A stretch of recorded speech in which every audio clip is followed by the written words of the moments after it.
So very good evening to everyone. आइए चर्चा करेंगे कि हमें संसार खूबसूरत क्यों नहीं दिखता। ये हर जगह खूबसूरत है, लेकिन हमें खूबसूरती देखने के लिए किसी मनोरम स्थल पे जाना होता है। जैसे भारत में होंगे तो हम कहेंगे हम गोवा चले जाएं, केदारनाथ चले जाएं, हिमाचल प्रदेश चले जाएं। हम ऐसी जगह चले जाएं जहाँ पहाड़ में, जहाँ प्रकृति हमारे साथ हो। हम ऊटी चले जाएं। विदेश में होगा तो हम दुबई चले जाएं, हम यहाँ चले जाएं, हम वहाँ चले जाएं, XYZ, हम स्विट्जरलैंड पहुँच जाएं। तो ऐसा क्या हो सकता है कि कुछ ही जगह खूबसूरत है और हमें कुछ ही जगह खूबसूरती का एहसास होता है, या सभी जगह कुछ खूबसूरत है?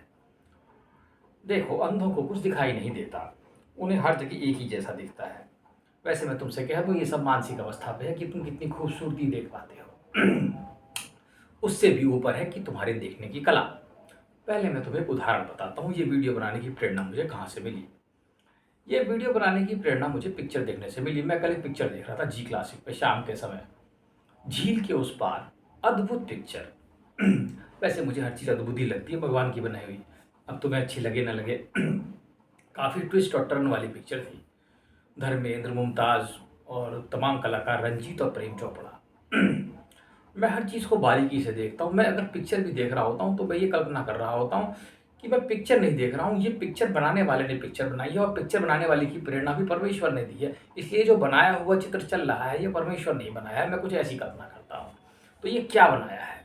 मुझे आजकल की पिक्चरों में कोई खूबसूरती नहीं नजर आती, बुरा मत मानना। वो भी भले ही भगवान ही बनवा रहा है, लेकिन मुझे तो समझ में कुछ आता नहीं, क्योंकि वो लड़ाई झगड़ा है। लेकिन पुरानी ज़माने की पिक्चर देखने से तुम बहुत कुछ सीख सकते हो।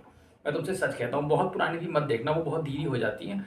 लेकिन जो मिडिल एज की, मतलब मिडिल टाइप की पिक्चर्स हैं, जैसे हमारे धर्मेंद्र या इनके कंटेम्प्रेरी राजेंद्र कुमार, या जो भी इस टाइप के हीरो हुए इधर बीच में, उनकी पिक्चरें आप देख सकते हो। मैं कह सकता हूँ मोटा मोटा 60-70 से लेकर के 85 तक की जो पिक्चर है, इस बीच की जो पिक्चरें बनी है 70 से 85 की, इससे तुम बहुत कुछ सीख भी सकते हो। ये मेरी एक राय है। बहरहाल मैं टॉपिक पे वापस आऊँगा। मैं पिक्चर देख रहा था, उसमें प्रेम चोपड़ा और रंजीत की एक सीन में लड़ाई होती है।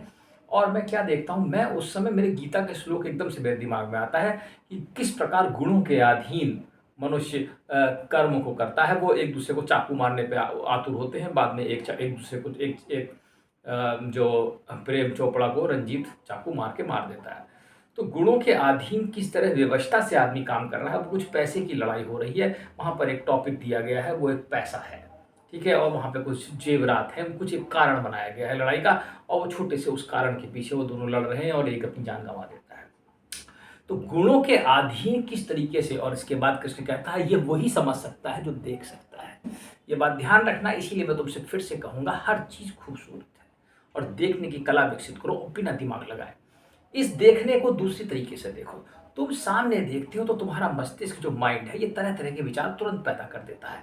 अभी एक महिला गुजरेगी, सामने से गेट से गुजर रही थी, मेरे दिमाग ने बड़ी कोशिश की तुरंत उसने विचार पैदा करने की, लेकिन मैंने उसे रोक दिया। मैंने कहा नहीं, मैं तुम्हें विचार पैदा ही नहीं करने दूंगा, क्योंकि तुम उसकी खूबसूरती या बदसूरती या किसी चीज़ पे तुम एक कल्पना शुरू कर दोगे। ये लंबी है, ये पतली है, इसके बाल ऐसे हैं, ये बूढ़ी है, ये जवान है, पता नहीं ये क्या क्या बकना शुरू कर देगा। एक देखा नहीं, इसके पास एक सिस्टम, एक रेसिपी तैयार है इसके पास हर चीज़ के लिए। कमाल का है ये। वैसे मैं इसकी दाग देता हूँ, लेकिन ये मुझे नहीं हरा पाएगा, ये भी मैं जानता हूँ। मैं भी इससे कोशिश कर रहा हूँ, वैसे इससे कोई जीत तो सकता नहीं। देखो, इससे परमेश्वरी कृपा है कि मैं इससे युद्ध लड़ने की कोशिश कर रहा हूँ।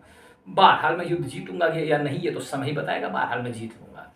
फिलहाल मैं तुम्हें फिर से बताता हूँ, तुम जब भी कुछ देखो, जैसे मान लो तुम्हारे सामने कद्दू रखा है, मैं तुमसे कहता हूं तुम कद्दू पे कोई ना कोई विचार बना दोगे। कद्दू अच्छा नहीं होता, कद्दू ये है, कद्दू वो है, कद्दू का हलवा, कद्दू भंडारे में बनता है, कद्दू ऐसा, कद्दू ऐसा। तुम्हारे सामने लौकी रख दिया, मुझे ये पसंद नहीं, ये ऐसी है, ये वैसी है, देखो कितनी लंबी है, ये कितनी पतली है, ये मोटी है। ये क्या कर रहा है तुम्हारा दिमाग?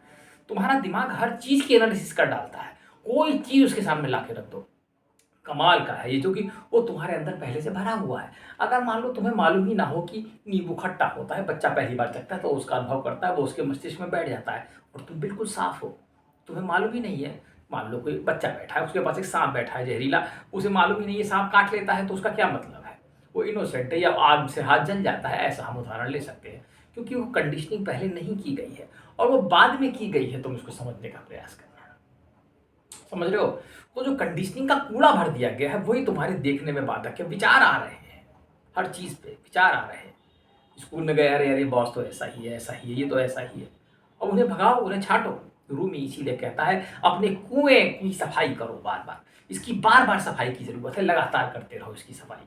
उसकी सफाई नाम जपने से हो सकती है, इस कुएं की सफाई। ये कुआं है, रूमी कहता है, मैं किताब पढ़ रहा था रूमी की, उसमें रूमी कहता है इसमें से कूड़ा गंदगी निकालते रहो जब तक कि ये खत्म ना हो जाए। ठीक है, तो मैं तुमसे फिर से कहूंगा कि सिर्फ देखने की प्रयास करो कि चीज वहां पे क्या हो रहा है।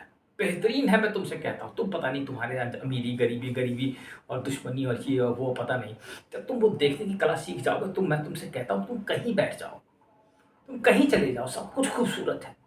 मैं तो गांव में जाता हूँ, बहुत कुछ गांव में है, पर मैं हर चीज़ आर्ट देखता हूँ। हर चीज़ में मैं देखता हूँ कि कैसे ये चीज़ें बनी है। ये पेंटिंग है, मैं तुमसे कहता हूँ, बहुत बड़ी। और ये तुम्हें कितना खूबसूरत है। कभी कभी मैं अपने विद्यालय में बैठ के देखता हूँ और सोच रहा होता हूँ, देखो एक सपना है ये। तुम सोचोगे एक सपना है, ये एक आर्ट है। मैं तो कहता हूँ ये एक पेंटिंग बनाई गई है, अजीब अजीब किस्म की खूबसूरती खूबसूरती खूबसूरती भरी पड़ी है। और तुम पता नहीं क्या गरीबी गरीबी उसमें देखोगे। अगर तुम देखोगे ये तो बड़ी अजीब सी जगह है, तो ऐसे गरीब है, क्योंकि तुम गरीब हो। मैं तुमसे कहता हूँ खूबसूरती कैसे हो सकता है? तो परमेश्वर सबसे अमीर हो वो एक गरीब चीज बनाते। तो परमेश्वर इतना खूबसूरत है, जिसकी अनंत शक्ति है, जिसके पास अनंत संसाधन है, अनंत उसके विचार है, पता नहीं वो अनंत है। तो मधुराधिपति का सब कुछ मधुर है, तो ये मधुर कैसे नहीं, मैं ये जानना चाहता हूँ। तुम कैसे नहीं देख पा रहे इसकी खूबसूरती? कमाल है, चैलेंज है तुम्हारे सामने, मैं तुमसे कहता हूँ। प्रश्न है तुम्हारी बुद्धि पर, प्रश्न चिन्ह है तुम्हारी बुद्धिमानी पर। बहुत बड़ा मैं कहता हूँ मनुष्य जाति, पूरी मनुष्य जाति के ऊपर प्रश्न चिन्ह है। तो एक खूबसूरती नहीं देख पा रहे हैं और इसमें जले जा रहे हैं, दांत पीसे जा रहे हैं और कुढ़े जा रहे हैं और ईर्ष्या में जले जा रहे हैं। ओह, बड़ी अजीब सी बात है। धिक्कार है ऐसी स्थिति पर, धिक्कार। मैं तुमसे कहता हूँ तुम एक चैलेंज ही लेने को तैयार नहीं। मैं तो कहता हूँ तुम उसका सामना करो। तुम कहो मैं खूबसूरती दिखा के रहूंगा, चाहे सारी दुनिया उल्टी चले तुम उल्टा चलो। मैं तुमसे कहता हूँ चाहे कोई कुछ ना करता हो, पर तुम कुछ करोगे, दिखाओ कुछ करो। तुम्हें रोकेंगे टोकेंगे, जो भी कुछ करेंगे करेंगे, करने दो, उनकी मर्जी। तुम देखने की, फिर भी मैं तुमसे कहूंगा तुम अपना प्रयास रखो और तुम देखो। मैं तुमसे कहता हूँ, मैं तुमसे कहूंगा और मैं चाहूंगा तुम देखना सीखो, क्योंकि यही सारी की सारी कला है। देखने देखने देखने पर तो सारी गीता लिखी गई। कमाल का है, मैं तुमसे कहता हूं तुम पूरा प्रयास करना, देखो उस खूबसूरती को कैसे। तुम पहले तो मूल सवाल यही है, मैं तुमसे कहता हूं जब बनाने वाला इतना खूबसूरत है तो चीज खूबसूरत कैसे नहीं हो सकती? ये असंभव है, मैं तुमसे कहता हूं। उसका तत्व बैठा है हर एक जीवित प्राणी के ऊपर, तो खूबसूरत कैसे नहीं? और उसकी बनाई हुई हर चीज खूबसूरत कैसे नहीं? उस पर प्रश्न चिन्ह उठाना ही एक मूर्खता है। ये तो खाली नाटक है, मैं तुमसे कहता हूं। तुम इस नाटक को भी नहीं पढ़ पा रहे हो। विचार करना, मेरी बात पर गौर से सुनना, बहुत ध्यान से सुनना, मैं तुमसे कहता हूं। ठीक है, मैं इसी उम्मीद के साथ कि तुम देखने का प्रयास करोगे, ना कि उसको समझने का, या ना तो अपने विचार उनको उसके हावी होने का, ना तो अपने विचारों की गुलामी का। तो मैं तुमसे कहता हूँ इस गुलामी को त्यागो, समय आ गया है। मैं तुमसे कहता हूँ कि तुम कुछ नया करके देखो। और मैं तुमसे कहता हूँ सचमुच में जीवन खूबसूरत और जीवन अनंत है, और अमरता की प्राप्ति कोई बहुत बड़ी चीज़ नहीं। ये बहुत आसान है। इस बुढ़ापे का कष्ट, बीमारियों के रोग, इनसे भयों से मुक्ति पाओ और स्वतंत्र जीवन जियो। मैं तुमसे कहता हूँ जिसके लिए तुम बने हो और जो तुम हो। धन्यवाद।